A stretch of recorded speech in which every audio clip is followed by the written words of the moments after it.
When I say cozy game, what do you think of? Animal Crossing New Horizons? Stardew Valley? Maybe even The Sims 4? In my last video I talked about games that revolve around skill and high stakes, so naturally in this one we're going to look at the complete opposite. Cozy games. When I started working on this video, I thought I knew what a cozy game was, but every minute I spent researching and thinking about the genre, I felt I knew less and less. Are all cozy games life simulators? Do all of them include farming and or fishing? What even is a comfort game? I consider myself a pretty competitive person. Yeah, I couldn't care less about the rating at this point in the season. There's no point in obsessing over it.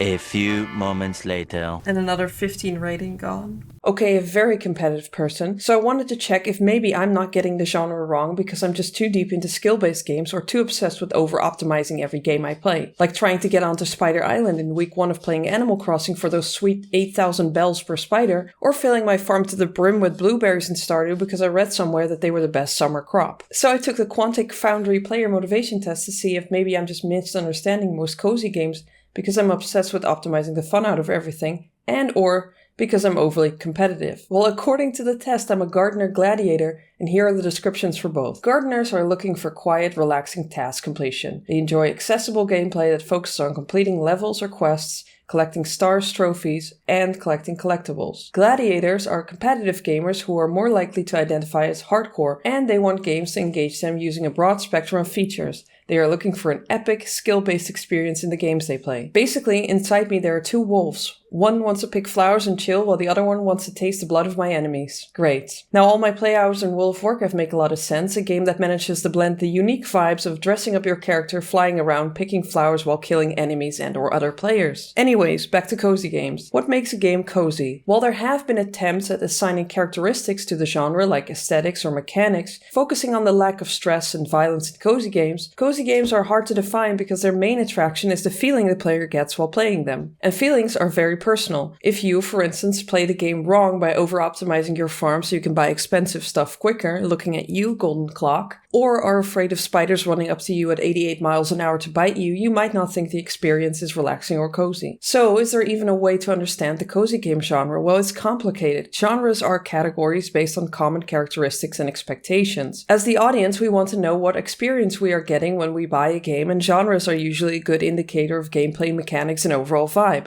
If I go onto the Steam store and I see the tags action and 3D platformer, I have a general sense of the kind of game I'm about to play. But how do we decide what characteristics belong to a certain genre? We define genres based on shared characteristics or factors, but we only know which factors to look for when we've already placed some things in the category. Film scholar Andrew Tudor describes this problem in his book Theories of Film. To take a genre such as a Western, analyze it, and list its principal characteristics is to beg the question that we must first isolate the body of films that are Westerns. But they can only be isolated on the basis of the principal characteristics, which can only be discovered from the films themselves after they've been isolated. We run into similar issues when we want to try to define cozy games because while there have been many decent attempts at defining cozy games and coziness in general, there seemed to be very little consensus on what game belong in the genre to use those as canon games as a jumping off point for genre analysis. For some people, Stardew Valley is a relaxing farming sim. For others, it's a stressful grind where missing some community center items for the season means waiting another year. On the other hand of the spectrum, there are also people that would call Fallout 4 a cozy game. A game that looks like this, where you explore the wasteland while big scary monsters sometimes jump out of the crust of the earth to attack you. Look, nothing against people that think Fallout 4 is super cozy. There's a lot of building and farming involved and collecting.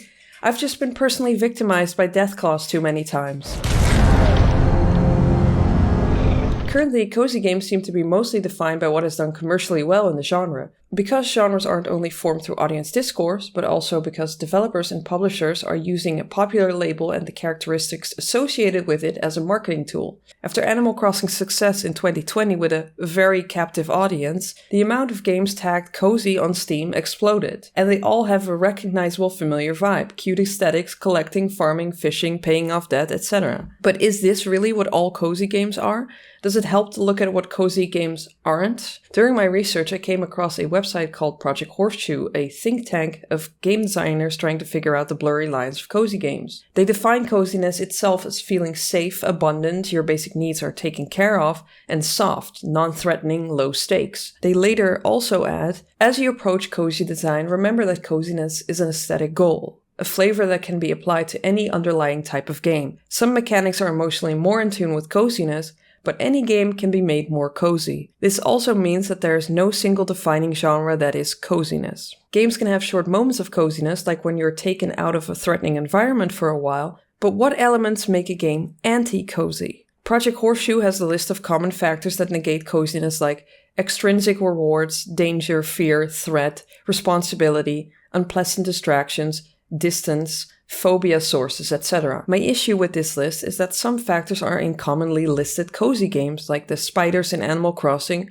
or bugs in general, I'm sorry Blathers, while others are more personal. While there are very low stakes to getting to 0 health, progressing in the Skull Caverns in Stardew Valley can be stressful and require a lot of pre-planning if you want to not collapse from exhaustion or because whoopsies it's 2 a.m. suddenly. That's definitely not something that happens to me in real life either. The Cozy Gamers subreddit has a sister subreddit for games that they don't think are cozy, but that people do find comforting to play, r/comfort gamers. Cozy Gamers defines cozy as games you can farm, fish, decorate, have relationships, build homes, explore, solve puzzles, etc. And games with mild combat, easy settings, or low stakes are okay. They additionally say, it's recognized that cozy gaming is subjective, but we needed parameters on what is appropriate for r/cozy gamers. This helps to keep it a cozy space for all gamer levels and separate us from the multitude of gaming subs.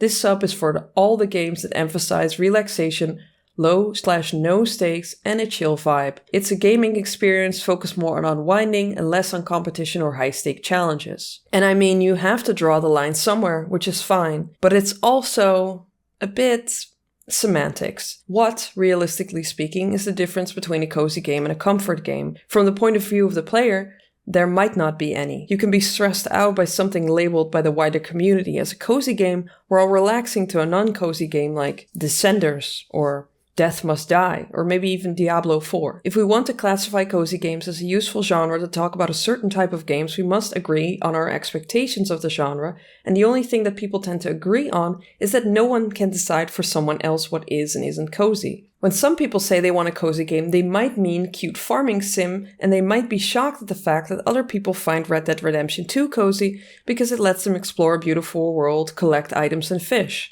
If you ignore the parts where you shoot a lot of dudes in slow motion. Unless that's cozy to you. In conclusion, because coziness isn't a universal feeling, defining games as cozy games based on common characteristics becomes very difficult. I don't believe it's a genre because there are way too many ifs and thens. It's a feeling, and no one can tell you what you think is cozy except for you. For me, it's World of Warcraft. I love the game, but I don't even know what's happening right now. Oh god, he's running away from me. Oh my god. Sometimes. What's the coziest you ever felt playing a game? Let me know in the comments.